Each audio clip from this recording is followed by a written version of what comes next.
Hey Heatherlyn, I'm sorry that it took a very, very long time to get back to you, but I have been thinking of you all this time and wanting to respond. I've just been extremely busy. But anyway, thanks again for your video, which was really well done, again, which I really liked a lot. I appreciated the time that you put into it, and it was a really nice presentation. I thought it'd be good to clarify to start out with where I'm coming from. As you graciously admitted in the text comments of your video and those of your friends, you missed the mark of where I was coming from and the point of my video. So I thought it'd be a good idea just to clarify that. And I'm not attacking a worldview or the people who subscribe to it. And I'm not saying that atheists can't be loving and generous and kind people, because clearly they can be.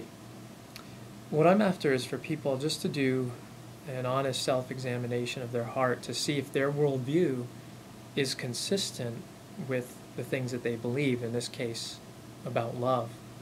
And does an atheistic material universe provide a sufficient and consistent basis for what we know and experience of love? And ultimately, my hope is simply that you and others like you will find that your worldview does not provide a consistent and sufficient basis for love, and that it might cause you to seek God. Now, the things that I took away from your video are three main points. One was that we're biological machines. Two, love evolved. And the third, that love can be reduced to brain chemicals. Now, the problem with this, as I see it, if these things were true, then love becomes ultimately about the selfish gene and passing it on and nothing more.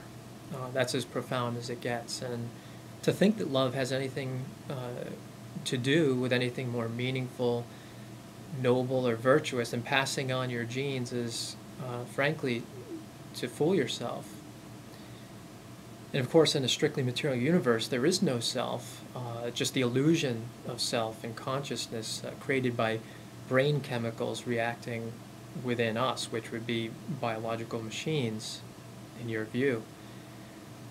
Also, if you take love and hate, the only distinction between love and hate would be the degree to which they affect survival advantage.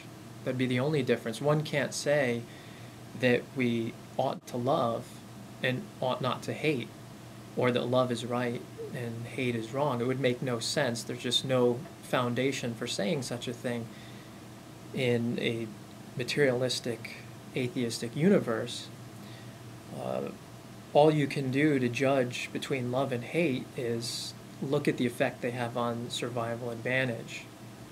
So love and hate simply become two means to the same end, against survival.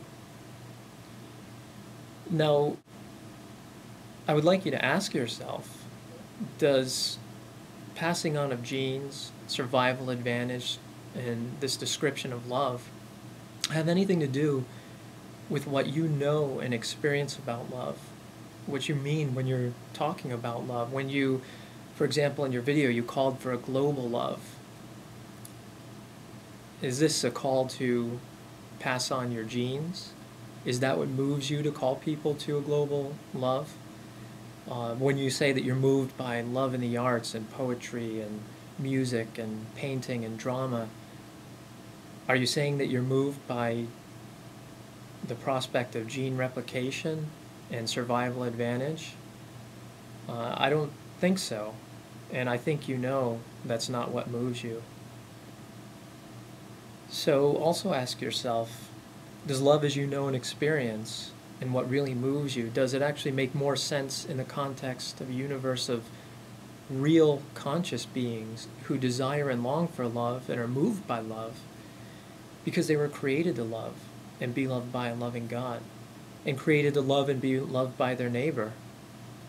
It's only in this kind of universe, God's universe, that love is in and of itself right and beautiful and powerful and profound, where love is the ultimate and highest goal and highest virtue, not chemical illusions and survival advantage. So I just ask you, Heather Lynn, to think about it carefully and really spend some time meditating on what your heart is telling you about love. And does it really line up with what you say you believe? So listen to your heart and listen carefully. Take care, Heather Lynn. We'll talk to you next time.